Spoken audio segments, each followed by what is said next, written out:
দেখবেন কিছু লোক আছে সমাজে, তারা যদি ইচ্ছা করে সমাজের প্যাসপোজ সব সমাধা করতে পারে, কিন্তু সেটা করে না। সেটা ইচ্ছা করিয়া জিয়ায় রাহে, চিন্তা করে যদি এটা সমাধা হয়ে যায় তাহলে আমার সর্দারি শেষ।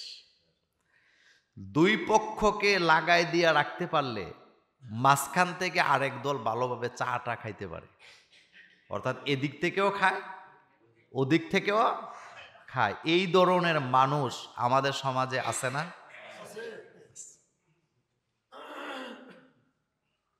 আল্লাহ পাক বলছেন ইতফা বিল্লাতি হিয়া আহসান। দেখেন, আপনি যদি ভালো কাজের সহযোগী হন আপনি এটা সওয়াব পাবেন। আপনি যদি মন্দ কাজের সহযোগী হন এটার জন্য আপনার গুনাহগার হওয়া লাগবে। এটা আমাদের সমাজের লোকেরা অনেকে বুঝে না, বুঝতে চায় না। কোন নেক কাজে যদি আপনি সাপোর্ট করেন, সহযোগিতা করেন, সমর্থন করেন, ওই লোকটা নেক কাজ করার পরে যত সওয়াব পাবে আপনিও সেখান থেকে সমান পরিমাণে সওয়াব পাবেন। কিন্তু আপনার কারণে কোন ব্যক্তি যদি মন্দ কাজে জড়ায়া যায়, ওই লোকটা খারাপ কাজ করলে যত গুনাহ হবে সেখান থেকে আপনার ভাগেও গুনার ভাগ আছে না? না, এটাকে বলা হয়েছে ফামাইয়ামাল মিসকালা যাররাতিন খায়রান ইয়ারা ওয়া মাইয়ামাল মিসকালা যাররাতিন শাররান ইয়ারা। ভালো কাজ করলে ভালো পাবা, খারাপ কাজ করলে খারাপ পাবা। সেটা যদি জাররা পরিমাণও হয়, জাররার মানে হলো যেটা খালি চোখে দেখা যায় না। ১৫০০ বছর আগে রাসূলুল্লাহ সাল্লাল্লাহু আলাইহি ওয়াসাল্লাম তার সাহাবায়ে কেরামকে জাররা বুঝাচ্ছেন। ঘরের ফাঁক দিয়া সূর্যের আলো ঢুকলে ওই আলোতে যে ধুলা কণাগুলা দেখা যায় এটাকে বলা হয় জাররা, যেটা খালি হাতে ধরা যায় না। তার মানে বোঝা গেল জাররা পরিমাণ নেক যদি কেউ করে সে সেটা পাবে, আবার জাররা পরিমাণ অপরাধ যদি করে সেটার জন্য শাস্তি আছে না? না। কত গুনাহ আমরা অহরহ করি, কত গুনাহ আমরা বুঝি না যে একটা মানুষকে খারাপ বুদ্ধি দিলে যে গুনাহ হবে। অনেকে এটা মানতেও রাজি না, বুঝেও না। খারাপ বুদ্ধি দিলে গুনাহ আছে না নাই? আমি একটা গল্প দিয়ে আলোচনাটা শুরু করতে চাই। এক গ্রামে দুই ভাই। কয় ভাই? দুই ভাই। তো তারা ভিন্ন হয়েছে। ভাইয়ে ভাইয়ে যখন ভিন্ন হয় তখন থেকে তো শত্রু হয়ে যায় জাগা জমি নিয়ে। ভিন্ন হওয়ার আগে আর কোনো ঠেলাঠেলি নাই। সর্দারের কাছে গেছে, যায় বলছে আমরা তো দুই ভাই, সম্পদ টম্পদ কিছু নাই, তো বাপে একটা গাবি রেখে গেছে আর একটা তাল গাছ। এটা কিন্তু হাদিস না, নিতান্ত গল্প। একটা গাবি আর একটা, তো কিভাবে ভাগযোগ করি? আপনি তো আমাদের এলাকার সর্দার, আসেন একটু ভাগযোগ করে দিয়ে যান। তো সে কয় তুই যদি আমার ১,০০০ টাকা দেস তাহলে বাগদা তোর পক্ষে যাবে। কত? কয় দিলাম ১,০০০, অসুবিধা নাই, বাগ করে দেন। এবার বাগ করতে যায় দুই ভাইয়ের মিলাইতেছে। কয় তোরা আপন মার পেটের ভাই, মিল্লামিশা চলবি, ঝগড়াঝাটি করবি না। তো বাগটা আমি করে দিয়ে যাই, আমি যেমনি করি এমনি মানবি তো? আপনারা কিন্তু অনেক সময় সর্দারেরা বিচার করে, বিচারে রায় দেওয়ার আগে কয় মানবি কিনা আগে সই দে। তা আপনি ন্যায় বিচার করলেন আমি মানতাম। বাংলাদেশের গ্রামে গঞ্জে অসংখ্য বিচার হয়, ন্যায় বিচার করে না, বরং বিচারের রায় দেওয়ার আগেই সাদা কাগজে সই নেয় যে তুই বিচার মানবি কিনা আগে সই দে, এরপরে আমরা বিচারের রায় দেবো। এটা বিচারের নামে ধোঁকা, এটা কখনো ন্যায় বিচার হতে পারে না। আপনি ন্যায় বিচারের রায় দিবেন, কে মানলো কে মানলো না মানানোর দায়িত্ব আপনার।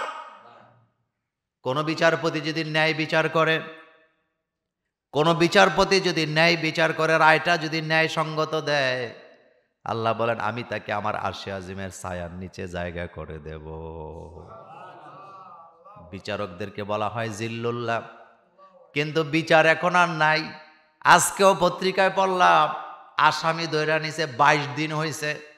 আইনে স্পষ্ট লেখা আছে 24 ঘন্টার মধ্যে আদালতে হাজির করা লাগবে, কিন্তু 22 দিন পর্যন্ত আসামিরে এখানে সেখানে নিয়ে নির্যাতন করা হয়েছে, আদালতে উঠানো হয় নাই। বিচারপতি বিরক্তি হয়ে বলছে দেশে কি কোনো আইন আদালত নাই? একটা আসামি পুলিশ হেফাজতে 22 দিন থাকে কেন, কেমনে থাকলো? এটার দ্বারা বোঝা যায় সমাজ ব্যবস্থায় গন্ডগোল আছে।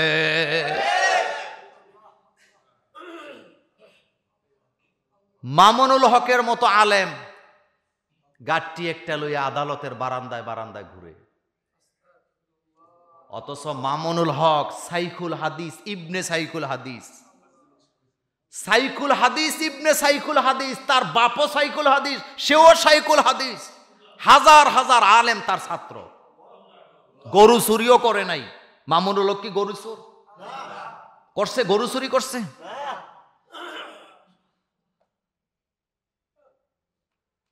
রাসূল কারীম সাল্লাল্লাহু আলাইহি ওয়াসাল্লাম বলেছেন,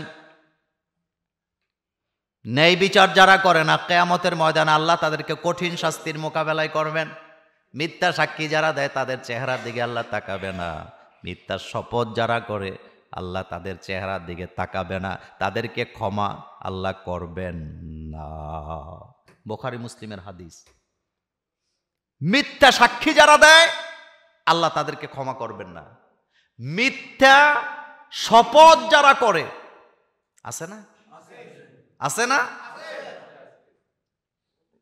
শপথ নেওয়ার সময় নিছে, আমি জনগণের জানমালের কোনো ক্ষতি করব না, কিন্তু নির্বাচনে ফাঁস করে সেরা পরের দিন কোবায়া লায়। এমন কোবাকুবি আছে না? না, এখন তো নিজেরা নিজেরা চলছে নাটক, নিজেরা নিজেরা কিচ্ছু হবে না। প্রত্যেকটা কাজের জন্য আল্লাহর আদালতে হিসাব দেওয়া লাগবে।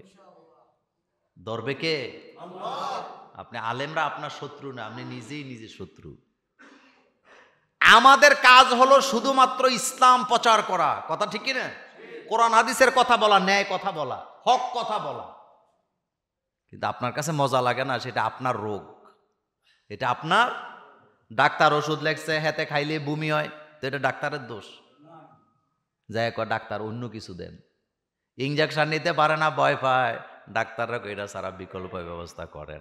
ডাক্তার কয় সব জায়গায় বিকল্প ব্যবস্থা করা যায় না, কিচ্ছু না, দুনিয়া অল্প দিনের। কথা বলতেছিলাম ন্যায় বিচারের ব্যাপারে। রাসূল কারীম সাল্লাল্লাহু আলাইহি ওয়াসাল্লামের ব্যাপারে আল্লাহ বলেছেন, হাবিব আপনি বিচারের রায় দিবেন আমার হুকুম দিয়া, আমার আইন দিয়া। আমার আইন দিয়া বিচার করার পরে যারা এই বিচার মানবে না, আমার আইন দিয়া যারা বিচার করবে না, ফাউলাইকা হুমুল কাফিরুন ফাউলাইকা হুমুজ জালিমুন ফাউলাইকা হুমুল ফাসিকুন। আল্লাহ বলেন, আমি আল্লাহর আইন দিয়া যারা বিচার করে না তারা কাফের, তারা ফাসিক, তারা জালেম। কয়টা গালি দিছে আল্লাহ? কয়টা গালি দিছে? তারা কাফের, তারা ফাসিক, তারা জালেম। বলেন তারা কি? কাফের। কাফের তারা কি? কাফের, তারা ফাসিক, তারা জালেম। এই জন্য আপনি যখন কাউকে বুদ্ধি দিবেন, রায় দিবেন, বিচার করবেন, আপনার বিবেকের কাছে আপনি বাধ্য থাকবেন।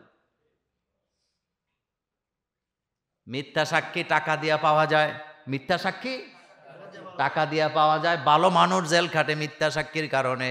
হাজার হাজার ঘটনা আছে না নাই?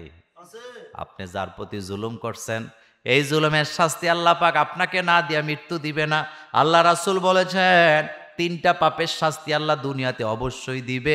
তিনটা পাপের শাস্তি দুনিয়াতে না দিয়ে আল্লাহ মৃত্যু দেয় না। তার ভিতরে একটা হলো যারা রক্তের সম্পর্কের লোকদেরকে ঠকায়, ধোঁকা দেয়, আল্লাহ দুনিয়াতেই তাদেরকে শাস্তি দেয়। বোনটাকে সারা জীবন দেখতে পারে নাই, খাওয়ায় নাই, ক্যান্সারের রোগী, হাসপাতালে মারা যাবে, এখন লোকদের আমার বোনটারে একটু আইনা দেখাও, আমার মনটা চায় আমার বোনের চেহারাটা একটু দেখি। এমন মানুষও আছে না? না, আমি নিজে এরকমের লোক দেখছি, সারাটা জীবন বোনদেরকে দেখতে পারে না, বাড়িতে আইতে দেয় নাই, নাফরমান।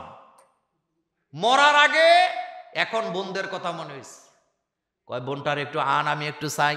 কেন এখন তাকাইতে চাও? লোকেরা কয় কেন এখন বোনকে দেখতে চাও, সারা জীবন খাওয়ায় নাই। আমি ঘুমাইলে আমার বোনটারে দেখি, এখন বুঝতে পারছি আমার রক্তের সম্পর্ক।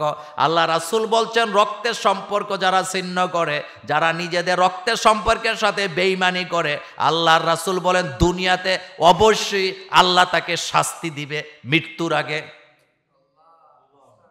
2 নম্বরে রাসূল করিম সাল্লাল্লাহু আলাইহি ওয়াসাল্লাম বলেছেন, ক্ষমতা পাওয়ার পরে যারা বিনা কারণে জনগণের উপরে অত্যাচার করবে, আল্লাহ দুনিয়াতে শাস্তি না দিয়া মৃত্যু দিবে না। ইজ্জত বলতে কোনো জিনিস নিয়ে মরতে পারবে না। নমরুদ তার ইজ্জত নিয়ে মরতে পারে নাই। নমরুদ তার ইজ্জত নিয়ে মরতে পারছে? কি মশা লাগাইছে আল্লাহ?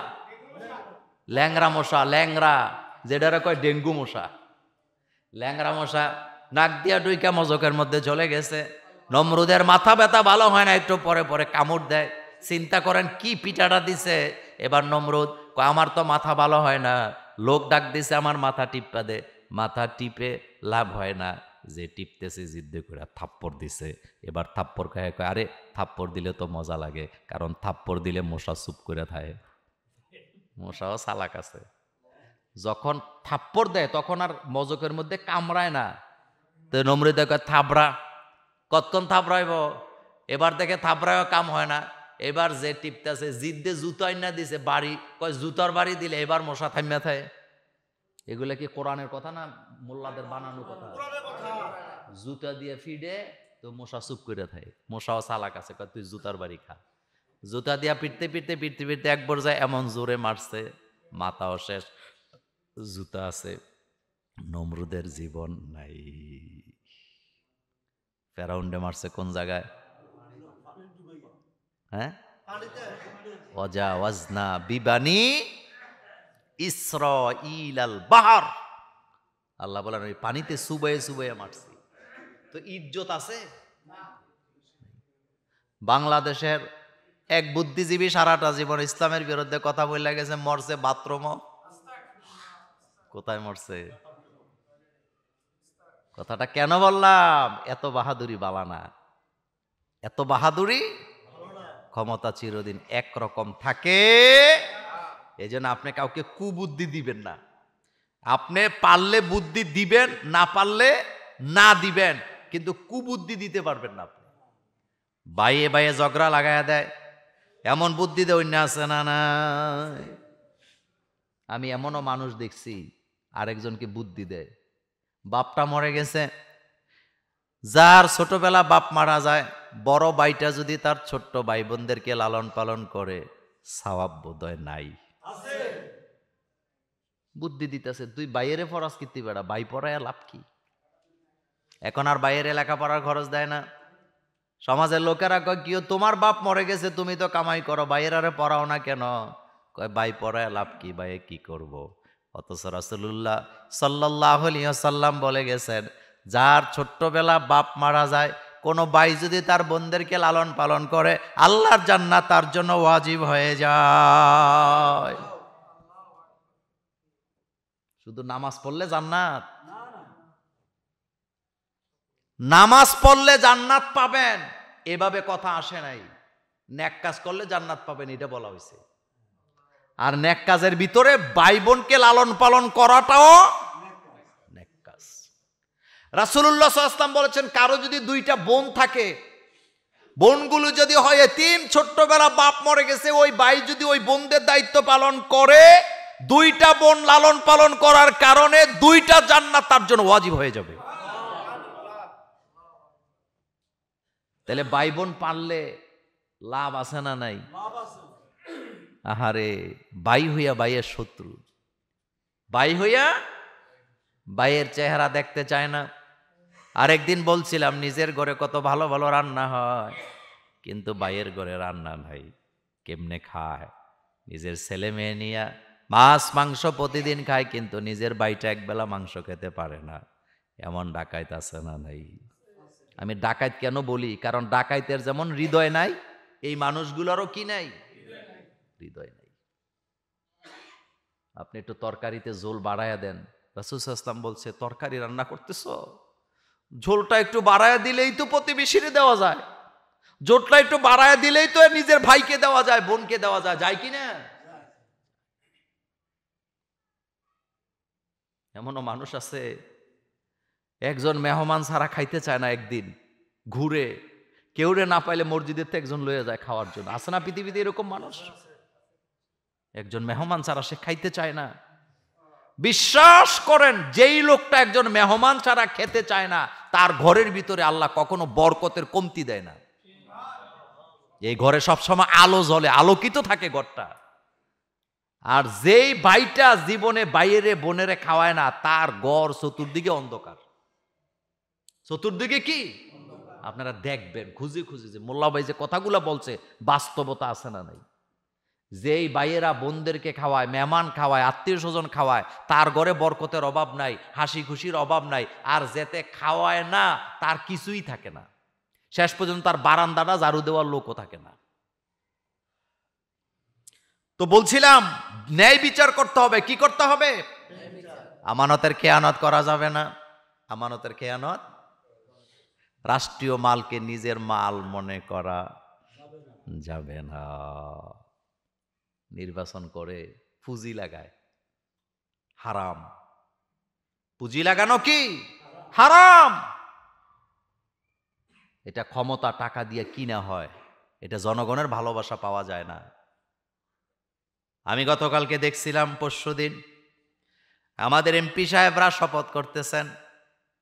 শপথের বাক্যগুলা শুনে আফসোস করে বললাম, আহারে এই শপথ যদি কেউ ঠিক রাখতো, এমপি থাকা অবস্থায় কোনোদিন একটা বাড়ি বানাবার সুযোগ তার ছিল না। কি সুন্দর শপথ, আমি জনগণের জানমালের হেফাজত করেনি।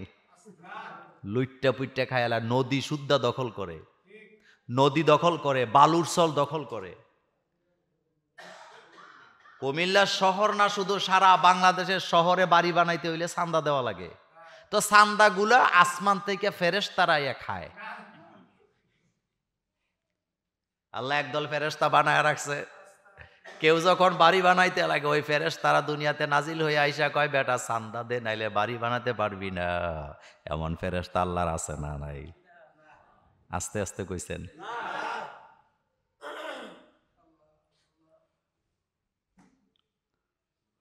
হযরত ওমর রাদিয়াল্লাহু তাআলা আনহু নিজের ছেলেকে শাস্তি দেওয়া থেকে বাদ দেন নাই। কি ভয়ানক, ছেলেকে পর্যন্ত ছাড় দেয় নাই। আমার কলিজার ভাইয়েরা, হযরত ওমর রাদিয়াল্লাহু তাআলা আনহু কেমন শাসক ছিলেন?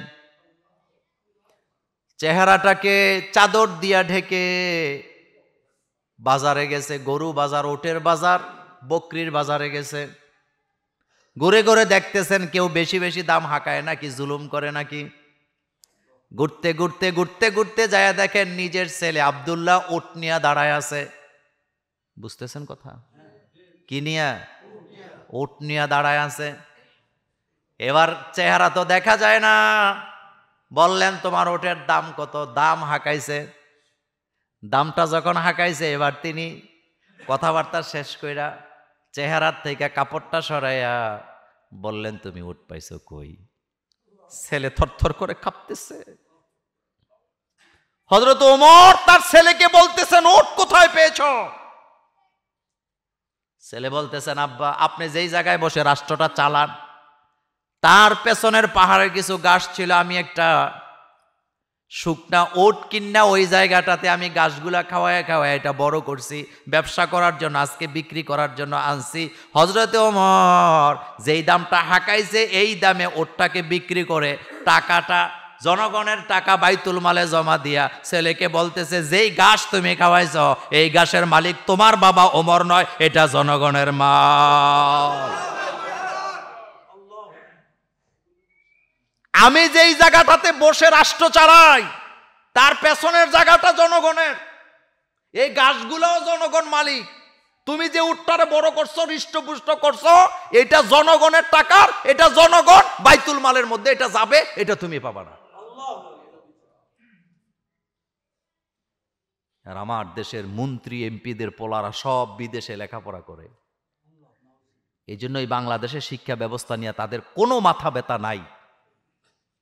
বাংলাদেশের শিক্ষা ব্যবস্থা নিয়ে তাদের কোনো মাথা ব্যথা, পরের পুত জল্লা যাবে আমার কি,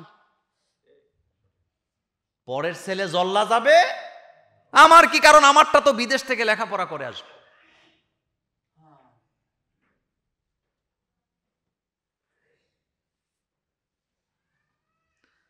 রাতের বেলা ওমর ঘর থেকে বেরিয়ে গেছেন, দেখতেছেন জনগণের অবস্থা কি। সাইয়্যিদুল কওমে খাদেমুহু, যারা নেতা হবে তারা কওমের খাদেম। কথা কি বুঝতেছেন? যারা নেতা হবে তারা খাদেম। খাদেম, খাদেম কারে কয়? যে খেদমত করবে, প্রয়োজনে হাত টিপে দিব, প্রয়োজনে কান্দ করে হসপিটালে নিয়ে যাবে, তারে কয় খাদেম। সাইয়্যিদুল কওমে খাদিমুহু, কাউমের নেতা হইল জনগণের খাদেম, সেবক। রাতের বেলা ঘুরতেছে হযরত ওমর, ঘুরতে ঘুরতে ঘুরতে ঘুরতে একটা তাঁবুর মধ্যে যায় শুনতেছেন ভিতর থেকে কান্নার আওয়াজ আসতেছে। এবার ভিতরে যায় দেখে কতগুলা বাচ্চা কাঁদতেছে। একটা মহিলা একটা চুলার উপরে একটা পাতিল বসায়া এভাবে করে নাড়াচাড়া করতেছে। হযরত ওমর বললেন, তুমি এটা কি করো, বাচ্চাগুলা থামাও না কেন? এবার মহিলা বলতেছেন, আমরা মদিনার লোক নই, আমরা অন্য এলাকা থেকে এসেছি, আমার কাছে কোনো খাবার নাই, আমি বাচ্চাদের জন্য, বাচ্চারা কান্না করতেছে, আমি পাতিলার মধ্যে নাড়াচাড়া করতেছি। ওমর কয়, কি রান্না করো? কয়, কিচ্ছু নয়, খালি পানি, খালি।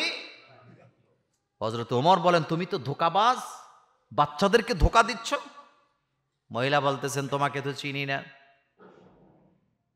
আমি মদিনার লোক নয়, আমার এই বাচ্চাগুলা যে কান্না করতেছে, আমি বাচ্চাদেরকে সান্ত্বনা দেওয়ার জন্য চুলার মধ্যে পানি দিয়ে নাড়াচাড়া করি, বাচ্চারা কাঁদতে কাঁদতে একটা পর্যায়ে ঘুমায় যাবে, তখন আমি শান্তি পাবো, নাড়াচাড়াটা বন্ধ করে দিব। এবার হযরত ওমর বলেন, আমার পায়ের তলা থেকে যেন মাটিগুলো সরে যাচ্ছিল। হযরত ওমর দৌড়ে গেছে, যাই আসলাম ছিলেন বাইতুল মালের প্রধান, কি নাম, যাই বলতেছে, আসলাম রে, একটা আটার বস্তা আমার কাঁধে দে। হযরত আসলাম বললেন, হুজুর আমি তো খাদেম আপনার, আপনি ওমর, আপনার জন্য আমি তো আছি, আমি তো বস্তা দিয়ে দিব, আপনি বলেন কোথায় দেওয়া লাগবে। হযরত ওমর বলতেছে, আসলাম আমি যেই দৃশ্য দেখে এসেছি, এই দৃশ্যের জন্য কিয়ামতের ময়দানে আল্লাহ তোমারে আসামি বানাবে না, বরং আমাকে আসামি বানাবে, এই জন্য আমার বস্তা আমাকে টানতে দাও। তিনি তখন অর্ধেকটা পৃথিবীর প্রেসিডেন্ট, সুবহানাল্লাহ ভাই, অর্ধেকটা পৃথিবীর প্রেসিডেন্ট তিনি। আটার বস্তা নিয়ে গেছে, কতগুলা সবজি লইয়া, মহিলাকে বলতেছে, এই ধরো রুটি বানাও, বাচ্চাদেরকে খেতে দাও। মহিলা রুটি বানাইতেছে, হযরত ওমর তাকে সহযোগিতা করতেছেন। এবার রুটি বানায় মহিলা বাচ্চাদেরকে খাওয়ায়া ঘুম পাড়াইয়া দিছে। আর মহিলা বলতেছে, আমি তো তোমারে চিনি না, আমার মন কয় আমাদের প্রেসিডেন্ট যদি ওমর না হইয়া তোমার মতো লোক হইতো, আমাদের ভাগ্যের পরিবর্তন হয়ে যেত। ওমর পরিচয় দেয় নাই।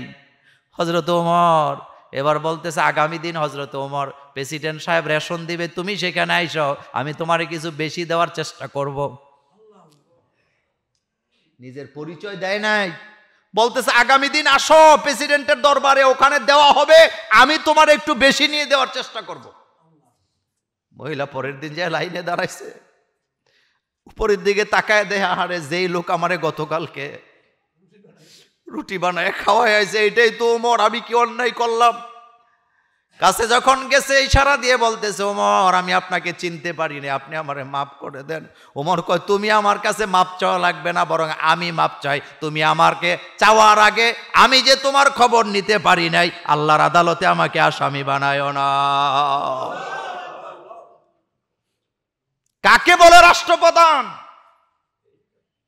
নির্লজ্জ বেহায়ারা যখন রাষ্ট্রপ্রধান হয়, জনগণের সম্পদ হরণ করে খায়। ইয়ামান থেকে রাষ্ট্রদূত আইছে, কোত্থেকে? ওমরের সাথে দেখা করার জন্য। কেন আসছে জানেন? দেখতে আইছে ওমর অর্ধেকটা পৃথিবীর প্রেসিডেন্ট, কিভাবে রাষ্ট্র চালায়, তার আচার আচরণ কেমন, তার বডিগার্ড কেমন, তার পোশাক আশাক কেমন, এটা দেখার জন্য আসছে। মরুভূমির প্রান্ত থেকে আসতেছে, মরুভূমির দুদু বালুর উপর দিয়া, তক্ত বালুর উপর দিয়া, উত্তপ্ত বালুর উপর দিয়া আসতেছে তারা। আসার পরে দেখতেছেন একটা লোক গাছের নিচে শুয়ে আছে, রোদের তাপে শরীর থেকে গাম পরে পরে বালু স্পর্শ করতেছে। এখানে আসার পরে এই লোকটার দুর্দশা দেখে ইয়ামানের রাষ্ট্রদূত বলতেছেন, ওমরকে দেখার স্বাদ আর নাই, কারণ যেই দেশে খালি গায়ে জনগণ রৌদ্রের মধ্যে পড়ে থাকে, সেই দেশের প্রেসিডেন্ট ওমর হওয়ার পরে তারা এত কষ্ট করে, সেই ওমরকে দেখার ইচ্ছা আমাদের নাই, বরং চলো এই লোকটার খোঁজ খবর নিয়ে আমরা আমাদের দেশে চলে যাই। কাছে আইসা সালাম দিছে, আসসালামু আলাইকুম। সালাম শুনে লোকটা উঠা বসছে, ওয়ালাইকুম আসসালাম। এবার বলতেছে, আমরা ইয়ামান থেকে আসছিলাম। কেন আসছিলেন? কয় তোমার দেশে যে দেশ চালায় ওমর, অর্ধেকটা পৃথিবীর প্রেসিডেন্ট, তাকে দেখতে আসছি। তার বডিগার্ড কত, তার পোশাক আশাকের গেট আপটা কেমন, তার চতুর্দিকে কতজন সৈন্য থাকে, এটা দেখার জন্য আসছিলাম। কিন্তু তোমাকে দেখার পরে, তোমার অবস্থা দেখার পরে ওমরকে দেখার ইচ্ছা আমাদের নাই। কথা কি বুঝতেছেন? লোকটা তাকায় আসছে ফেল করে, চোখ থেকে পানি পড়তেছে। ইয়ামানের রাষ্ট্রদূত বলতেছেন, আমরা তো ওমরকে দেখতে আসছিলাম, কিন্তু তোমার এই দুর্দশা কেন, তুমি কে? এবার হযরত ওমরের চোখ থেকে পানি দরদর করে পড়তেছেন। ওমর বলতেছেন, ভাই আল্লাহর জাতের কসম করে বলি, তোমরা যে ওমরকে দেখতে এসেছো, আমি সেই ওমর, আমি তো সেই ওমর। গেছে কি বলো, পাগল নাকি? না ভাই আমি পাগল না। তো এখানে একা একা শুয়ে আছো কেন, তোমার বডিগার্ড কোথায়? হযরত ওমর এবার বললেন, ভাই আমি তো কোনো বডিগার্ড ইউজ করি না, ব্যবহার করি না, আমি তো কোনো দামি দামি পোশাক আমি ব্যবহার করি না। এটা শোনার পরে ইয়ামানের রাষ্ট্রদূত তখন বললেন, ও বুঝতে পেরেছি, তুমি আল্লাহর আইনে দেশ চালায়া জনগণের নিরাপত্তা দিয়েছ, যার কারণে তোমার নিরাপত্তা নিয়ে তোমার কোনো চিন্তা নাই। এটার দ্বারা প্রমাণ করে যারা জনগণকে নিরাপত্তা দিতে পারে, তাদের নিজের নিরাপত্তার দরকার নাই। আর এলাকা তাই 20 জন পুলিশ লইয়া কেন আসে জানেন? ওই যে মানুষে জ্বালাইছে, এখন বয়ে বয়ে আছে কে কোন দিয়ে মারি দেয়। ইয়ামানের রাষ্ট্রদূত বললেন, বুঝতে পেরেছি তুমি জনগণের নিরাপত্তা দিছ, যার কারণে নিজের নিরাপত্তার দরকার নেই। তোমার নিরাপত্তার দায়িত্ব কার? সুবহানাল্লাহ। আল্লাযীনা ইম্মাক্কান্নাহুম ফিল আরদ আকামুস সালাত ওয়া আতাউয যাকাত ওয়া আমারু বিল মারুফ ওয়া নাহাউ আনিল মুনকার। আল্লাহ পাক কোরআনে সূরাতুল হজে বললেন, মুমিনরা যখন ক্ষমতায় বসে যখন তারা শপথ গ্রহণ করে, তখন তারা প্রথম কাজ করে 4টা। কয়টা? মোল্লার কথা না আল্লাহর কথা? জোরে বলতে হবে, কয়টা? 4টা কাজ করবে। দেখেন কি কথা আল্লাহ বলতেছে, আল্লাযীনা ইম্মাক্কান্নাহুম ফিল আরদ আকামুস সালাত। মুমিনরা যখন ক্ষমতা পায়, যখন তারা শপথ গ্রহণ করে, প্রথম কাজই করে নামাজ বাধ্যতামূলক করে। নামাজ বাধ্যতামূলক। আকিমুস সালাত। 2 নম্বরে যাকাত। বলেন কি? 3 নম্বরে ভালো কাজের আদেশ। প্রত্যেক নাগরিককে ঘোষণা দিয়ে যায়, ভালো কাজ ছাড়া খারাপ কাজ করার কোনো সুযোগ দেশে নাই। আর 4 নম্বরে খারাপ কাজ যারা করে তাদের বিরুদ্ধে শক্ত প্রতিবাদ আছে না নাই? আল্লাহ রাসূল বলছেন, মান রাআ মিনকুম মুনকারান ফালিয়ুগাইয়িরহু বিয়াদিহি। তোমরা যখন সমাজের মধ্যে কাউকে খারাপ কাজ দেখতে পাইবা, তখন তোমাদের প্রথম কাজই হলো হাত দ্বারা বাধা দাও। কি দিয়া? হাতের বাধা চলে না। হাতের বাধা। আপনার জুমুরের কোন ছেলে রাস্তায় দাঁড়ায় সিগারেট খায়, মুস্তাক ভাই যদি তার থাপ্পড় দেয়, হেতের বাপ হয় কবে, আমার পুত সিগারেট খায়, তোমার কি?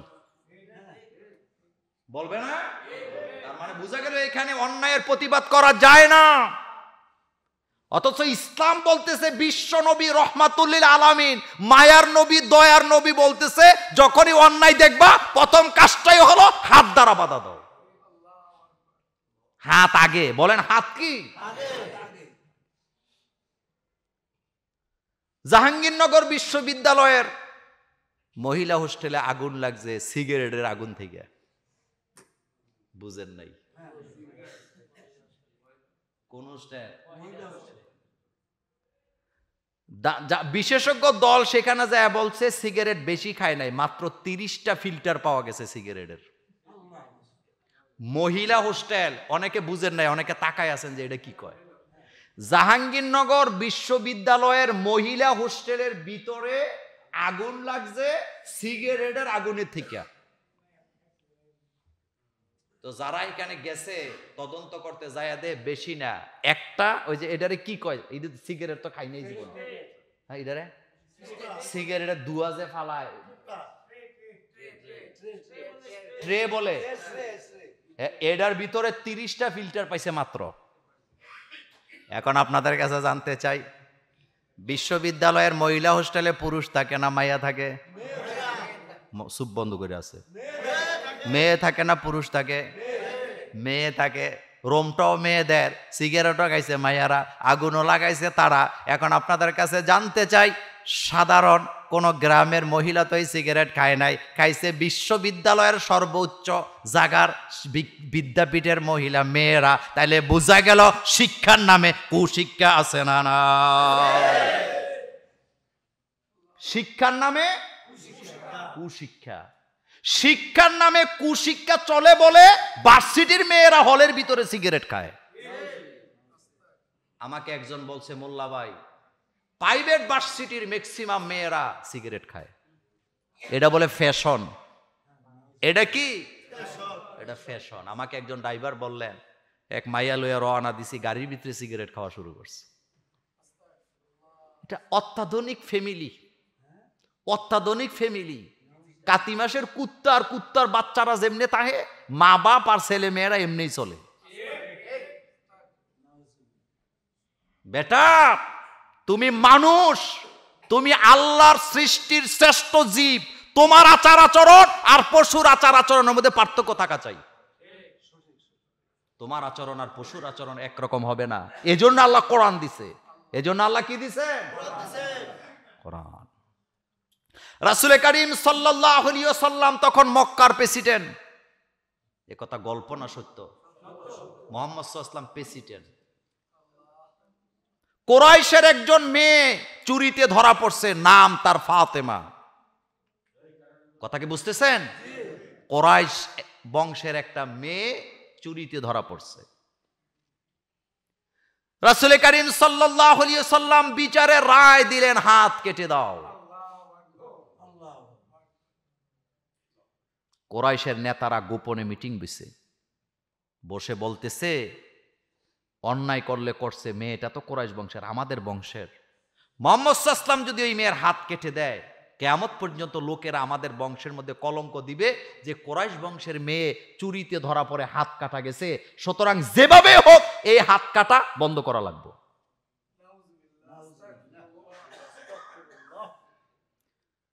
একজনকে দায়িত্ব দিয়েছে, যাও। ওসামাকে দায়িত্ব দেওয়া হয়েছে, বলছে তুমি যায়া রাসূলকে বলো তিনি যেন কুরাইশ বংশের মেয়ের হাতটা না কাটে, কাটলে বংশের কলঙ্ক হয়। এটা তো মুহাম্মদ সাল্লাল্লাহু আলাইহি ওয়াসাল্লামের বংশ। এবার সাহাবা যে আল্লাহ রাসূলকে বললেন, ইয়া রাসূলুল্লাহ সাল্লাল্লাহু আলাইহি ওয়াসাল্লাম, কুরাইশ বংশের মেয়ে ফাতেমা চুরিতে ধরা পড়ছে, আপনি যদি তার হাত কাটেন কুরাইশ বংশের মধ্যে একটা কলঙ্ক লাগে। কুরাইশ বংশ হওয়ার কারণে এদিকে তাকায় মেয়ের হাতটা আপনি কাটেন না, তাকে আপনি অন্য কোনো আইনে শাস্তি দেন। এটা বলার সাথে সাথে বিশ্বনবী বসা থেকে দাঁড়ায় গেছে।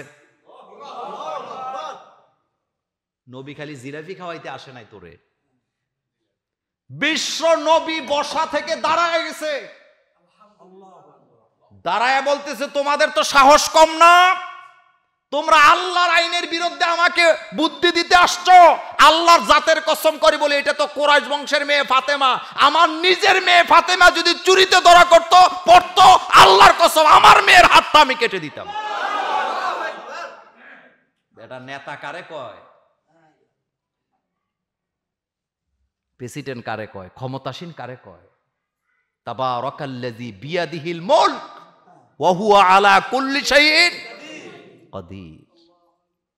তাবারাকাল্লাযী বিয়াদিহিল মুলক, ক্ষমতা কার? আল্লাহ। বাংলাদেশের স্বাধীনতার পর আজকে পর্যন্ত যত বছর গুজরে গেছে, প্রেসিডেন্ট প্রধানমন্ত্রী মুসলমানদের থেকেই হয়েছে। কিন্তু কেউ সাহস করে না এই আইনটা করতে, যে আমার দেশে নামাজ বাধ্যতামূলক, আমার দেশে যাকাত বাধ্যতামূলক, আমার দেশে খারাপ কাজ চলতে দেওয়া হবে না, যেখানে সেখানে পাবা বাধা দিবা। একথা বলার সাহস কেউ পায় নাই। কারণ নিজের মধ্যে গলদ আছে। নিজের মধ্যে কি আছে? গলদ আছে। আমি কিন্তু আপনাদেরকে ফুসলাইতেছি ফাসলাইতেছি, ব্যাপারটা এমন নয়। এই যে বড় বড় মিটিং হয়, নিজের পক্ষে ভোট চায়, এসা কারেঙ্গে তেসা কারেঙ্গে, এস করেঙ্গে তাস কারেঙ্গে বলে, কিন্তু কোনোদিন কি বলে যে আপনারা নামাজ পড়বেন? বলে? কথা বলে? নির্বাচন আসলে নিজে নামাজ পড়ে আপনাদেরকে দেখায় টুপি মাথার দিয়া, কিন্তু নিজে নামাজ পড়ে না, নামাজের কথা বলেও না। সাহস যদি থাকে, নিজে যদি পাক্কা মোমেন হয়ে থাকেন, আজকে আইন করেন আমার দেশের মুসলমান নরনারীর জন্য নামাজ বাধ্যতামূলক, আজান দিলে দোকানপাট চলবে না, অফিস আদালত চলবে না, তাইলে বুঝবো যে আপনি খাঁটি মুসলমান।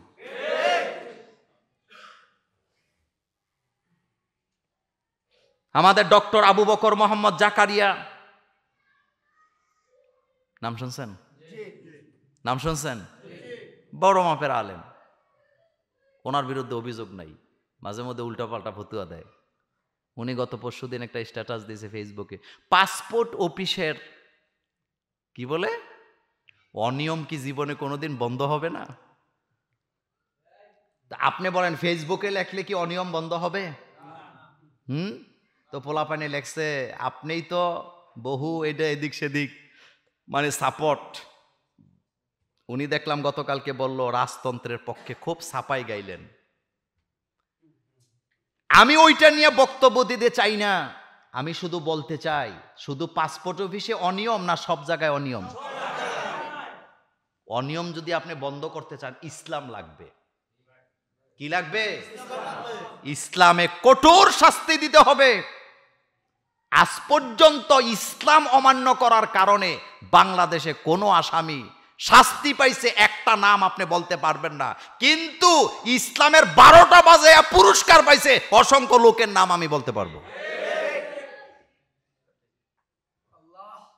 ইসলামের পক্ষে একটা ছোট্ট অফিসে আইন জারি করে শাস্তি পাইছে আমি অসংখ্য লোকের নাম আমি বলতে পারবো। কয়দিন আগে দেখলাম এক অফিসার তার অফিসের সামনে একটা নোটিশ লেখছে, সেটা কি, আমার অফিসে টাকনুর উপরে কেউ প্যান্ট পরতে, আরে নিচে কেউ প্যান্ট পরতে, আপনি জানেন তুল কালাম হয়ে গেছে। আচ্ছা আপনি বলেন তো, টাকনুর নিচে কাপড় পরা এটা কি হারাম? এত আস্তে কইলেন কেন? তো যে অফিসার এটা লেখছে এটা কি উনি খারাপ করছে না ভালো করছে? সাথে সাথে ওনাকে ওএসডি করা হয়েছে, ওএসডি করা হয়েছে। কোন দেশে আছেন আপনি? একজন কলেজের প্রিন্সিপাল লিখছে আমার প্রতিষ্ঠানে বোরকা ছাড়া আসা যাবে না, সাথে সাথে চাকরিটা নাই। কিন্তু অসংখ্য প্রিন্সিপাল এ পর্যন্ত আইন জারি করেছেন আমার কলেজে বোরকা পরে নেকাব পরে আসা যাবে না, তাকে বাহাবা দিয়ে শপথে রাখা হয়েছে। সুতরাং আপনি আমার বক্তব্যের ভিতরে আপনার জ্বালা পোড়া আসে, তো ওই সময় আপনার জ্বলে না কেন? তখন আপনি বাধা দেন না কেন? এই কথাটা রাসূল বলছেন, মান রাআ মিনকুম মুনকারান ফালিয়ুগাইয়িরহু বিয়াদিহি। তুমি যখন দেখবা কেউ খারাপ কাজ করে, হাত দ্বারা বাধা দিবা। ফা ইল্লাম ইয়াস্তাতি ফাবি লিসানিহি, যদি তোমার হাত দ্বারা বাধা দেওয়ার ক্ষমতা তুমি হারায় ফেলো, যদি না পারো তাহলে তুমি জবানে হুঙ্কার দাও, মুখ দিয়া বাধা দাও। এই মুখ দিয়া বাধাও বন্ধ হয়ে গেছে, এখন কথা বললে বিপদ আছে না? না, একটু যদি কথা বলি আপনারা শাস্তি দেওয়া লাগবে না, প্রশাসন দেওয়া লাগবে না। এইটা ইউটিউবে গেলে হ্যাতের চ্যানেল শেষ, হ্যাতের চ্যানেল কি শেষ। ফেসবুকে দেয় পেজ নাই, ভিডিও সারে ভিডিও নাই, কিরে ভিডিও কো, এই ভিডিও দেওয়ার কারণে চলে গেছে। ফেসবুক ওলাদের সাথে কন্ট্যাক্ট করলে কয় রোবটে শাস্তি দিছে, আমরা কি করব? তো রোবটে কেন শাস্তি দিছে? কয় আপনি সাম্প্রদায়িক কথা বলেছেন। এটা মজার কথা বলি, কুমিল্লাতে একবার মন্দিরে কোরআন রাখছিল, মনে আছে ঘটনাটা? এই মসজিদে আমি বক্তব্য দিছিলাম। তো এই ভিডিওটা বাংলাদেশের প্রায় 6-7টা টিভি চ্যানেলে প্রচার করছিল, এটা পক্ষে প্রচার করছে। আমরা বলছি যে অন্য কোনো হিন্দুর গায়ে হাত দেওয়া যাবে না, এটা মনে আছে তো আপনাদের? এখন এই ভিডিও ফেসবুকে দিছে, এখন ভিডিও আপনার 2 ঘন্টা পরে আর ভিডিও নাই। ফেসবুক ওলাদেরকে যখন জিজ্ঞেস করছে এ ভিডিও কই গেল, তারা তখন উত্তর দিছে যে আপনারা সাম্প্রদায়িক উস্কানিমূলক বক্তব্য দিছেন। কথা বুঝেন নাই? এখন আবার যখন তাদেরকে মেইল করা হয়েছে যে এটা তো সাম্প্রদায়িক উস্কানি না, বরং সাম্প্রদায়িক সম্প্রীতির কথা বলা হয়েছিল, যার কারণে বাংলাদেশের অনেক চ্যানেলও তো এটা প্রচার করছে, তো আমাদের ভিডিও আপনারা খাবেন কেন? এখন উত্তর দিছে আমরা তো করি নাই, রোবটে করছে। কে করছে? তার মানে কি জানেন? বুঝেন নাই, আসল ঘটনা শোনেন। তারা একটা রোবট, অর্থাৎ তারা ওখানে রোবোটিক সিস্টেমে শাস্তিটা দেয়। সেটা কি? ইসলামের পক্ষে কথা বলবেন, আপনি ফিলিস্তিনিদের পক্ষে কথা বলবেন, আপনি গেসাং, আর আপনি ইহুদিদের পক্ষে কথা বলবেন, আপনার ভিডিও ভাইরাল। তাহলে বোঝা গেল জায়গায় জায়গায় ইহুদিরা, জায়গায় জায়গায় ইহুদিরা। আমি বাংলাদেশের দক্ষিণবঙ্গে একটা মাহফিলে গেলাম। তো ওখানকার একজন গোয়েন্দা বিভাগের অফিসার আমাকে দেখাইছে যে, মোল্লা ভাই, আপনাদেরকে খোঁজার জন্য আমরা রাস্তাঘাটে পুলিশ পাহারা বসানোর লাগে না। তাই আমি বললাম কেমনে? আপনি কোথায় আছেন, কয়টা বাজে, কোন জায়গায় যান, কি করেন, আমি ঘরে বসে আমরা দেখতে পারি। আমাদেরকে যখন বলা হয় যে ওমকে কি বলে, ওমকে কি করতেছে, কোন জায়গায় আছে, আপনাদেরকে আমরা খোঁজা লাগে না, আমরা এখানে বসে বসেই আপনাদেরকে দেখতেছি। আমি তো আশ্চর্য হয়ে গেলাম। আমি বললাম ভাই কি বলেন এগুলা? হ্যাঁ আমরা দেখি আপনাদেরকে। কিভাবে দেখেন? উনি পরে আমাকে যে প্রযুক্তি দেখাইলেন, আমি আশ্চর্য হয়ে গেলাম। আমি মোল্লা নাজিম কোন জায়গায় আছি একেবারে জাগার নামে ভেদে আমাকে দেখাই দিচ্ছে, এবং রাস্তা থেকে কত মিটার ডাইনে বামে আসি এটাও দেখাই দেয়। এটা দেখার পরে আমি আমার আল্লাহর কথা মনে পড়ে গেল। আকাশের দিকে তাকায় বললাম, আল্লাহ তুমি কোরআনে বলেছো খুলিকাল ইনসানু দাঈফ, আমি মানুষ বানাইছি দুর্বল করে। দুর্বল মানুষগুলো যদি এত শক্তিশালী নেটওয়ার্ক করতে পারে, কে কোথায় যায় কি বলে সব যদি তারা কন্ট্রোল করতে পারে, তাহলে আল্লাহ রব্বুল আলামিন এই পৃথিবীতে মানুষ পাঠায় দিয়া কে কি কর্ম করলো 60 বছর 70 বছরের কর্মজীবন রেকর্ড করে রেখে সংরক্ষণ করার ক্ষমতা আমার আল্লাহর আছে না? না। আল্লাহ বলছেন কুল্লা ইনসানিন আলজামনাহু তায়রাহু ফি উনুকিহি ওয়া নুখরিজু লাহু ইয়াওমাল কিয়ামাতি কিতাবাই ওয়া ইয়ালকা। আল্লাহ রাব্বুল আলামিন বলছেন কুল্লা ইনসানিন আলজামনাহু তায়রাহু ফি উনুকিহি ওয়া নুখরিজু লাহু ইয়াওমাল কিয়ামাতি কিতাবাই ইয়ালকাহু মানসুরা। আল্লাহ বলেন আমি তোর জীবন, কর্ম, কথা, আচার আচরণ, চলাফেরা, আমলনামা পুরোটা আমি রেকর্ড করে সংরক্ষণ করতেছি। কিয়ামতের ময়দানে স্পষ্ট আমলনামা তোর হাতে ধরায় দেব। পারবে না? পারবে না? মা ইয়ালফিজু মিন কাউলিন ইল্লা লাদাইহি রাকিবুন। 500 টাকার বিনিময়ে কারে কোবাইছস? আল্লাহর কাছে রেকর্ড নাই। ওই দিন দেখলাম এক আমার খুব পরিচিত এক এমপি এবার ফেল করছে। উনি ওনার ফেসবুকে যারা ফাঁস করছে তাদের বিরুদ্ধে লেখতাছে, বারবার পোস্ট দেয়। তো নিচে লোকেরা কমেন্টস করে আপনি যা করছেন এখন তাই পাইতেছেন। আসলে লাগছে কিন্তু নিজেরা। তবে আমি এই ব্যাপারে ওয়াজ করব না, আমি শুধু এর দূর কমো। কোনো জাতি যদি এত বাড়াবাড়ি করে যে তাদেরকে থামাই না কেউ নাই, আল্লাহকে আমি নিজেরার মধ্যে লাগাই দিই।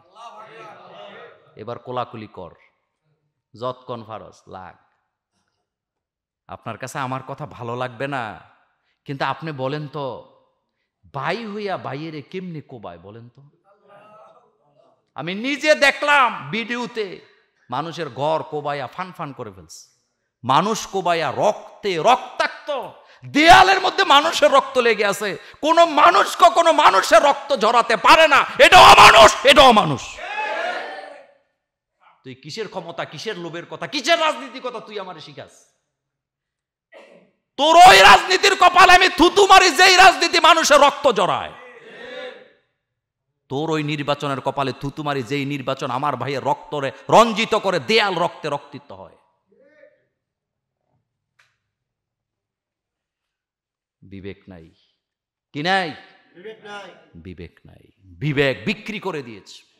রাসূলুল্লাহ সাল্লাল্লাহু আলাইহি ওয়াসাল্লাম বলেছেন আমার উম্মতের ভিতরে শেষ জামানায় 1000-এর মধ্যে একজন হবে জান্নাতি। 1000-এর মধ্যে এই মসজিদের ভিতরে 1000 লোকও নাই, তাইলে বোঝা গেল একজনও জান্নাতি পাওয়ার সম্ভাবনা নাই। আপনি এখন মিলান আপনারটা। আপনার নবী বলে গেছে, আমি মোল্লা বলি নাই। আপনার নবী বলে গেছেন আমার উম্মতের ভিতরে 1000-এ একজন জান্নাতি। এবার সংখ্যাটা মিলান, কিন্তু সবাই নিজের মুসলমানই দাবি করতেছে, সবাই নিজেকে মুসলমান দাবি করতেছে। আমার কলিজার বাইরে এবার আসেন, তাহলে হিংসা বিদ্বেষ বাদ দেওয়ার দরকার আছে না নাই? মারামারি কাটাকাটিতে আমরা বিশ্বাস করি না। রাসূলুল্লাহ সাল্লাল্লাহু আলাইহি ওয়াসাল্লাম মদিনাতে যখন রাষ্ট্র কায়েম করলেন, প্রথম কাজটাই করলেন, আল্লাহ রাসূল ক্ষমতায় বসে বললেন, মানুষের জন্য সকল রাস্তা উন্মুক্ত করে দাও। আর রাস্তা বন্ধ করে দেয়। বাই হইয়া বাইরে বাড়ি দিয়া রাস্তা দেয় না, নাই? আপন ভাই তার ভাইয়ের রাস্তা বন্ধ করে রাখছে, কই তুই কোন দিয়ে যাবি, কোন দিক দিয়ে যাবি তুই? রাসূল বলছেন রাস্তা খুলে দাও। রাসূলুল্লাহ সাল্লাল্লাহু আলাইহি সাল্লাম বলেছেন, যারা মানুষের রাস্তা বন্ধ করে আল্লাহ তাদের জন্য জান্নাতের রাস্তা বন্ধ করে দেয়। রাসূল বলেছেন, যারা মানুষের জন্য রাস্তা খুলে দেয় আল্লাহ তাদের জন্য জান্নাতের রাস্তা উন্মুক্ত করে দেয়। সুতরাং আমি যে মুসলমান, আমার আচার আচরণে প্রমাণ হবে। আমি যে মুসলমান, আমার আচার আচরণ, আমার কৃষ্টি কালচার, আমার কথাবার্তা, এটা প্রমাণ হবে আমি একজন মুসলমান। আমি যে একজন মুসলিম রাষ্ট্রপ্রধান, আমার আচার আচরণে এটা প্রমাণ হবে। সুলতানি আমল যেটাকে আপনারা বলেন, অটোমানরা যে সাম্রাজ্য চালাইছে, আপনি দেখেন অটোমানরা যে সাম্রাজ্য চালাইছে তারা কেমন মুসলমান ছিল। যতটুকুন তাদের সাম্রাজ্য ছিল সব জায়গায় জায়গায় অসংখ্য মসজিদ তারা তৈরি করেছেন, করে নাই? মোগলদের মসজিদ এখন পৃথিবীতে নাই, তারা মসজিদ তৈরি করেছেন, জায়গায় জায়গায় জায়গায় জায়গায় মাদ্রাসা তৈরি করে গেছেন। তার মানে তারা কি মন্দিরগুলি ভাঙিয়ে দিছিল? অটোমান সাম্রাজ্য থেকে নিয়ে মোগল আমল পর্যন্ত, সুলতানি আমল সহ 1750 বছর পর্যন্ত একাধারে ক্ষমতা চলছে, কিন্তু আপনি কোথাও দেখাতে পারবেন না অমুসলিমের উপরে তারা অত্যাচার করেছে, কোথাও দেখাতে পারবেন না। ভারতকে, আমি এই ওয়াজ আরেকদিন করছি, ভারতটাকে মুসলমানেরা সুন্দর করে তরে তরে সাজায় দিয়ে গেছে। ভারত যে সমস্ত জিনিসগুলি নিয়ে গর্ব করে সবগুলা মুসলমানদের হাতের তৈরি করা। এই যে ব্রিটিশ আন্দোলনের সূচনা হয়েছে দিল্লি শাহী মসজিদের বারান্দায় বসে। ব্রিটিশ আন্দোলনের বিরোধের প্রথম মিটিংটা দুনিয়ার কোনো খোলা মাঠে হয় নাই, দুনিয়ার কোনো পার্লামেন্টে হয় নাই, সেটা দিল্লি শাহী মসজিদের বারান্দায় বসে প্রথম মিটিংটা হয়েছিল।